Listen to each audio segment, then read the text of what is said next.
Hello students, welcome to रोशन की class YouTube channel. दोस्तों, आप सभी का आज की इस लेसन प्लान यानी पाठ्य योजना की वीडियो में एक बार फिर से बहुत बहुत स्वागत है। आज की इस वीडियो में हम देखने वाले हैं अर्थशास्त्र की पाठ्य योजना और पूरी वीडियो देखिएगा। बस इतना ही कहना है आप लोगों से, रिक्वेस्ट इतना कि अगर देख रहे हैं वीडियो तो मैं इन्फॉर्मेशन जो भी देना चाहता हूँ इस वीडियो के माध्यम से वो पूरी वीडियो देखेंगे तभी आप लोगों को समझ में आएगा।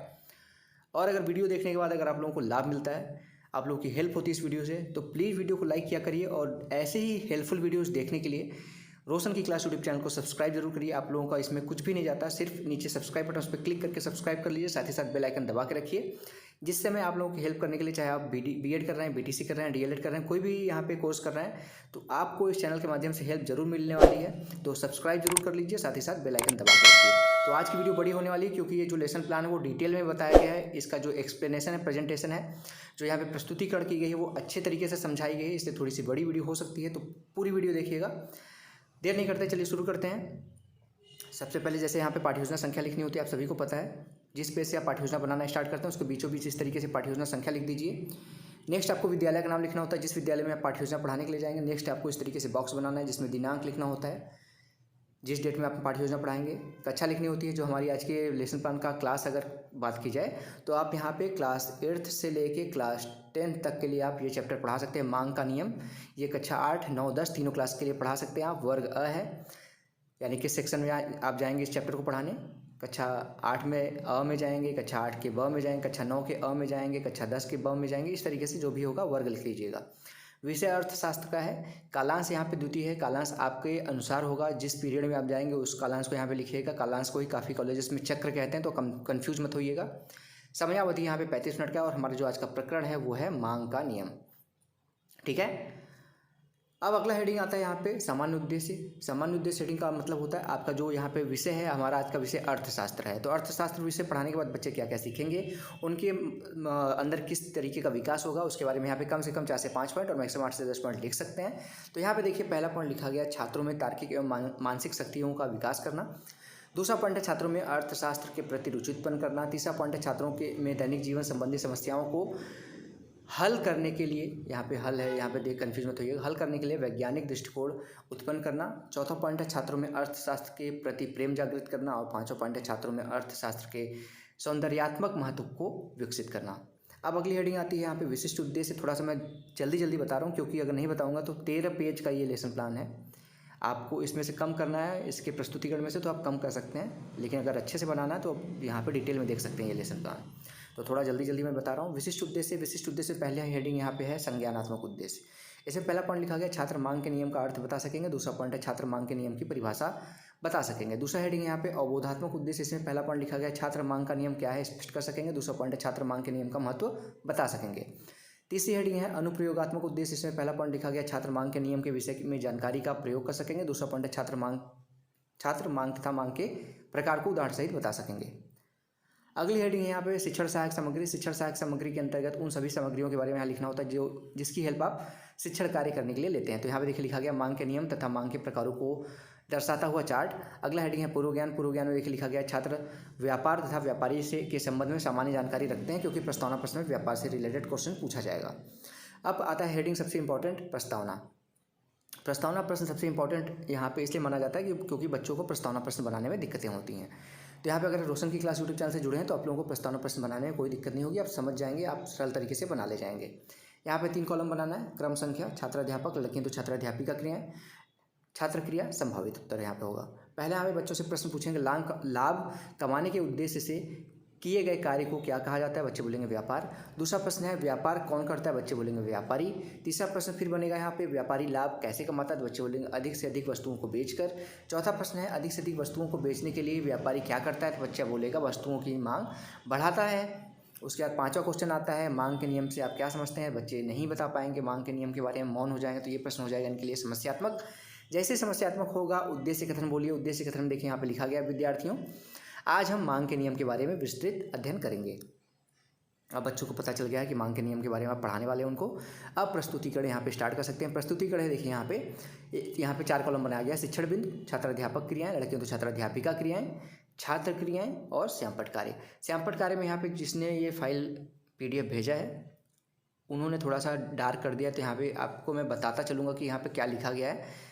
श्यामपट्ट कार्य में कुछ नहीं होता, जो आप प्रस्तुतिकरण कर रहे हैं उसमें से जो इंपॉर्टेंट पॉइंट होता है उसी को श्यामपट्ट पे लिखते हैं। सारी चीज़ों को श्यामपट्ट पे नहीं लिखा जाता, क्योंकि अगर सारी जो स्पष्टीकरण आप दे रहे हैं, व्याख्या दे रहे हैं, वो सारी चीज़ें श्यामपट्ट पे लिख देंगे तो बच्चों को ये नहीं समझ में आएगा कि क्या इंपॉर्टेंट है, उसको नोट करना है कि नहीं नोट करना है। सारी चीज़ें अगर लिख देंगे तो मैं बताता चलूँगा क्या क्या लिखना है, ध्यान से बस सुनिएगा आप।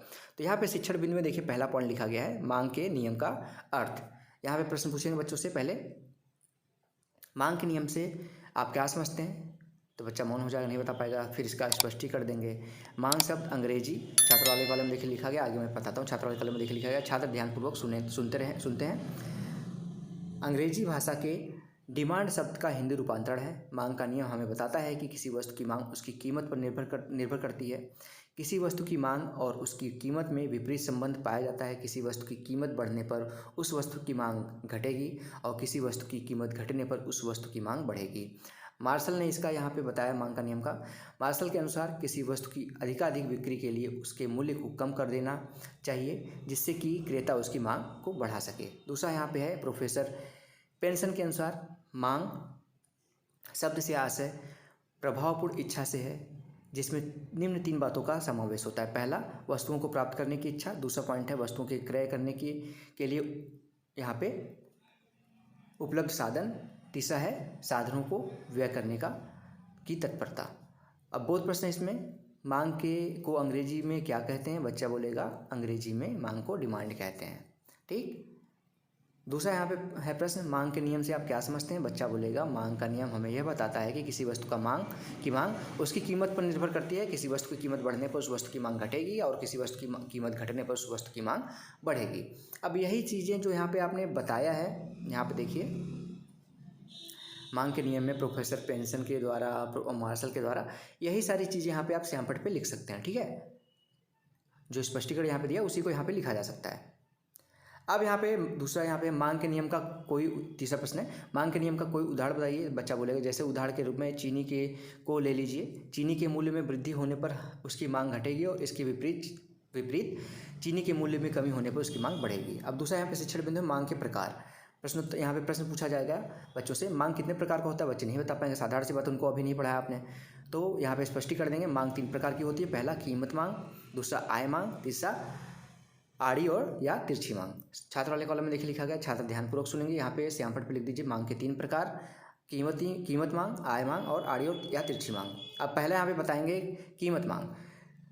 किसी वस्तु की मांग उसकी कीमत पर निर्भर करती है। यदि किसी वस्तु की कीमत बढ़ती है तो उसकी मांग घटेगी और यदि किसी वस्तु की कीमत घटती है तो उसकी मांग बढ़ेगी। किसी वस्तु की मांग और उसकी कीमत में विपरीत संबंध पाया जाता है। इसका ढाल ऋणात्मक होता है। देखिए यहाँ पे ढाल बताया गया है, वस्तु की कीमत है ये वाला जो दिखा रहा है यहाँ पे, और ये आपका वस्तु का मांग का ग्राफ है। तो यहाँ पे देखेंगे अगर वस्तु का यहाँ पे कीमत बढ़ाते जा रहे हैं ऊपर की तरफ तो इसकी मांग घटती जा रही है। ठीक है, जैसे यहाँ पे कीमत ये है ये, तो यहाँ पे इसकी मांग Q1 है। ठीक है, अगर यहाँ पे प्राइस कम किए तो इसकी मांग बढ़ गई, प्राइस और कम किए इसकी मांग और बढ़ गई। ठीक है, इस तरीके से ऋणात्मक होती है। दूसरा है आय मांग। आय मांग के अंतर्गत किसी उपभोक्ता की आय तथा मांग के बीच संबंध को दर्शाया जाता है। यह 2 प्रकार की होती है, श्रेष्ठ मांग में से आशय ऐसी मांग से है जिसमें किसी उपभोक्ता की आय में वृद्धि होने पर उसकी वस्तु की मांग बढ़ जाती है। इसका ढाल धनात्मक होता है। जैसे यहाँ पे देख लीजिए, इसका ढाल बताया गया है, वस्तु की मांग है, उपभोक्ता की आय बढ़ती जा रही है और मांग भी बढ़ती जा रही है, ये धनात्मक हो गया।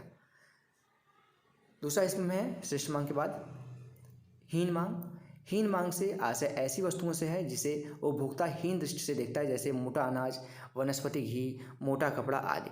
इसमें किसी वस्तु की आय बढ़ने पर भी उसकी मांग घटती जाती है। जैसे जैसे उपभोक्ता की आय बढ़ती है उसकी मांग घटती जाती है। इसका ढाल ऋणात्मक होता है, आय बढ़ रही है, ठीक है, और उसका मांग घटता जा रहा है। ठीक है, वस्तु की मांग के नीचे ग्राफ था। अब तीसरा यहाँ पे आड़ी या तिरछी मांग। आड़ी या तिरछी मांग के अंतर्गत यह देखा जाता है कि किसी एक वस्तु के मूल्य में परिवर्तन होने पर दूसरी वस्तु की मांग में भी परिवर्तन होता है। यह 2 प्रकार का होता है। प्रतिस्थापन वस्तुओं से आशय ऐसी वस्तुओं से है जिसका एक दूसरे के स्थान पर प्रयोग किया जाता है। इसमें किसी एक वस्तु का मूल्य बढ़ने पर दूसरी वस्तु की मांग बढ़ जाती है। इसका ढाल धनात्मक होता है। जैसे चाय या कॉफ़ी, चाय का मूल्य बढ़ने पर कॉफ़ी की मांग बढ़ जाती है, सभी को पता है। अब यहाँ पे देखेंगे ये एक दूसरे पर निर्भर करती है। अगर यहाँ पे वस्तु का मूल्य बढ़ रहा है तो मांग भी इसकी दूसरी वस्तु की बढ़ती जा रही है। दूसरा है पूरक वस्तुएं। पूरक वस्तुओं से ऐसी वस्तुओं से है जिसमें किसी एक वस्तु का मूल्य बढ़ने पर दूसरे की मांग स्वतः घट जाती है। इसका ढाल ऋणात्मक होता है। उदाहरण के लिए चाय व दूध आदि, जिसमें आप चाय कम पिएंगे तो दूध भी कम खपत होगा। जैसे कि चाय का मूल्य बढ़ने पर दूध की मांग घट जाती है, ये ऋणात्मक होता है, यह ध्यान दीजिएगा। ठीक है, ये देखिए ग्राफ बना हुआ है, देखिए वीडियो बना लीजिएगा रोक के। बहुत प्रश्न है, मांग कितने प्रकार की होती है? तो बच्चा बोलेगा मांग 3 प्रकार की होती है, कीमत मांग, आय मांग, आड़ी या तिरछी मांग। दूसरा प्रश्न है कीमत मांग किसे कहते हैं? तो कीमत मांग यहाँ पे कहते हैं किसी वस्तु की मांग उसकी कीमत पर निर्भर करती है।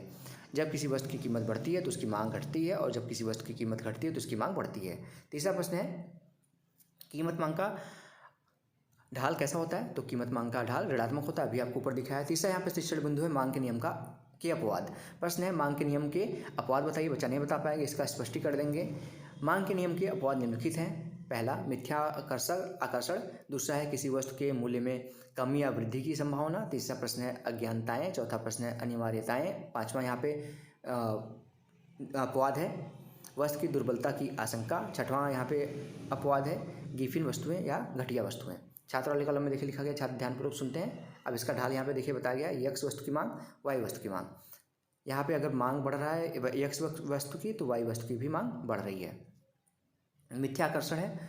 मिथ्याकर्षण धनी समाज में अधिक होता है। ये वे ऊंची कीमत वाली वस्तुओं को क्रय करके समाज में अन्य लोगों की अपेक्षा अपने को श्रेष्ठ व्यक्ति साबित करना चाहते हैं। दूसरा यहाँ पे किसी वस्तु के मूल्य में कमी या वृद्धि की आशंका। जब वर्तमान में कीमतें बढ़ती हों लेकिन लोगों को यह आशंका हो कि भविष्य में कीमतें और भी बढ़ सकती हैं, तो भविष्य की अनिश्चितता से यहाँ पे ग्रस्त होकर वर्तमान में बढ़ी हुई कीमतों पर वस्तुओं की मांग बढ़ाएंगे। अज्ञानता। कभी कभी क्रेता अज्ञानता के कारण ऊंची कीमतों या मूल्यों में भी वस्तुओं को क्रय कर लेता है। उदाहरण के लिए जब वस्तु की कीमत घटाई जाती है तो लोग उसे घटिया समझकर उसकी मांग घटा देते हैं, जबकि किसी उन्हीं वस्तुओं की कीमत बढ़ जाने से उन्हें अच्छी समझकर उनकी मांग बढ़ जाती है। अगला यहाँ पे अनिवार्यताएं। मांग का नियम बताता है कि कीमत के बदलने से संभावित वस्तुओं की मांग में विपरीत दिशा में परिवर्तन होगा, लेकिन अनिवार्यताओं की दशा में ऐसा नहीं होता है। उदाहरण के लिए किसी वस्तु को ऐसे रोग हों, किसी व्यक्ति को ऐसे रोग हों जिसके निदान के लिए एक निश्चित संख्या में टीके लगवाने आवश्यक हैं। चाहे टीके की कीमत बढ़े या घटे, उसकी मांग में कोई प्रभाव नहीं पड़ेगा। अगला है वस्तु की दुर्बलता की आशंका। यदि उपभोक्ता को किसी वस्तु के भविष्य में दुर्बल हो जाने की आशंका है तो कीमत बढ़ जाने पर भी उस वस्तु की मांग बढ़ जाएगी। अगला है गिफिन वस्तुएं या घटिया वस्तुएं जो कहते हैं। गिफिन वस्तुओं के संबंध में मांग का नियम लागू नहीं होता। घटिया वस्तुओं की कीमतों में कमी होने पर इनकी मांग नहीं बढ़ती है। उपभोक्ता श्रेष्ठ वस्तुओं को क्रय कर लेगा, भले ही ऐसी वस्तुओं की कीमतों में वृद्धि क्यों ना हो। अब बहुत प्रश्न आता है इससे। पहला प्रश्न है मांग के नियम के में कोई 2 अपवाद बताइए। बच्चा बोलेगा मिथ्याकर्षण और अज्ञानता। दूसरा प्रश्न है मिथ्याकर्षण किस प्रकार मांग के नियम का अपवाद है? तो बच्चा बोलेगा मिथ्याकर्षण धनी समाज के लिए में अधिक होता है। वह ऊंची कीमत वाली वस्तुओं को क्रय करके समाज में अन्य लोगों की अपेक्षा अपने को श्रेष्ठ साबित करना चाहते हैं। तीसरा प्रश्न है गिफिन वस्तुओं किस प्रकार मांग के नियम का अपवाद है? बच्चा बोलेगा गिफिन वस्तुओं के संबंध में मांग का नियम लागू नहीं होता। घटिया वस्तुओं की कीमतों में कमी होने पर भी इसकी मांग नहीं बढ़ती। उपभोक्ता श्रेष्ठ वस्तुओं को क्रय कर लेता है, भले ही ऐसी वस्तुओं की कीमतों में वृद्धि क्यों ना हो। श्यामपट सारांश आता है। श्यामपट सारांश में यही सारी चीज़ें आप लिख सकते हैं जो आपको स्टार्टिंग में बोर्ड पे दिख नहीं रहा था, वो ये सारी चीज़ें लिख सकते हैं। पहला यहाँ पे मांग संबंध अंग्रेजी भाषा के डिमांड शब्द का हिंदी रूपांतरण है। मांग का नियम हमें यह बताता है कि किसी वस्तु की मांग उसकी कीमत पर निर्भर करती है। किसी वस्तु की मांग और उसकी कीमत में विपरीत संबंध पाया जाता है। किसी वस्तु की कीमत घटने पर उसकी वस्तु की मांग बढ़ जाएगी, बढ़ने पर घट जाएगी, और किसी वस्तु की मांग कीमत घटने पर उसकी मांग बढ़ जाएगी। मार्शल के अनुसार किसी वस्तु की अधिकाधिक बिक्री के लिए उसके मूल्य को कम कर देना चाहिए जिससे कि क्रेता उसकी मांग को बढ़ा सके। मांग के प्रकार। मांग के मुख्यतः 3 प्रकार होते हैं, कीमत मांग, आय में श्रेष्ठ और हीन मांग होता है, और उसके बाद तीसरा है आड़ी या तिरछी मांग। ठीक है, फिर यहाँ पे है अगला मांग के नियम के अपवाद निम्नलिखित हैं। मिथ्याकर्षण किसी वस्तु के मूल्य में कमी या वृद्धि की आशंका। अज्ञानता, अनिवार्यता, वस्तु की दुर्बलता की आशंका। गिफिन वस्तुएं। कक्ष निरीक्षण कार्य में है। छात्राध्यापक कक्षा कार्य करते हुए विद्यार्थियों का निरीक्षण करेंगे तथा उनकी व्यक्तिगत व सामूहिक कठिनाइयों का निवारण करेंगे। मूल्यांकन प्रश्न यहाँ पे कुछ प्रश्न पूछे गए हैं, इसमें से आप कम ज़्यादा कर सकते हैं। पहला प्रश्न है मांग के अंग्रेजी शब्द का क्या कहते हैं? दूसरा प्रश्न है मांग के नियम से आप क्या समझते हैं? तीसरा प्रश्न है मांग के नियम का कोई उदाहरण बताइए। चौथा प्रश्न है मांग कितने प्रकार का होता है? पांचवा प्रश्न है कीमत मांग किसे कहते हैं? छठवां प्रश्न है कीमत मांग का ढाल कैसा होता है? सातवां प्रश्न है मांग के नियम के कोई 2 अपवाद बताइए। आठवां प्रश्न है मिथ्या आकर्षण किस प्रकार मांग के नियम का अपवाद है। और 9वां है क्वेश्चन, गिवन वस्तुओं किस प्रकार मांग के नियम का अपवाद है। गृह कार्य है, गृह कार्य में देखिए घर से करके लाने के लिए बच्चों को 2 प्रश्न दिया गया है। पहला प्रश्न है मांग के नियम से आप क्या समझते हैं, मांग कितने प्रकार का होता है। दूसरा प्रश्न है मांग के नियम के अपवाद बताइए। तो दोस्तों ये था पूरा का पूरा लेसन प्लान। इसकी पीडीएफ चाहिए आप लोगों को तो रोशन की क्लास टेलीग्राम चैनल से जाके बिल्कुल फ्री में डाउनलोड कर सकते हैं। और अगर वीडियो अच्छी लगी हो तो प्लीज़ देखिएगा कितनी अच्छे तरीके से यहाँ पे ये लेसन प्लान बनाया गया है। तो प्लीज़ वीडियो को लाइक करिएगा और ऐसी वीडियोस देखने के लिए रोशन की क्लास यूट्यूब चैनल से जुड़ जाइए, बिल्कुल फ्री है। नीचे सब्सक्राइब बटन उस पर क्लिक करके सब्सक्राइब कर लीजिए, साथ ही साथ बेल आइकन को दबाना मत भूलिएगा। तो स्टूडेंट्स मिलते हैं नेक्स्ट वीडियो में, तब तक के लिए आप सभी का बहुत बहुत धन्यवाद। जय हिंद, वंदे मातरम।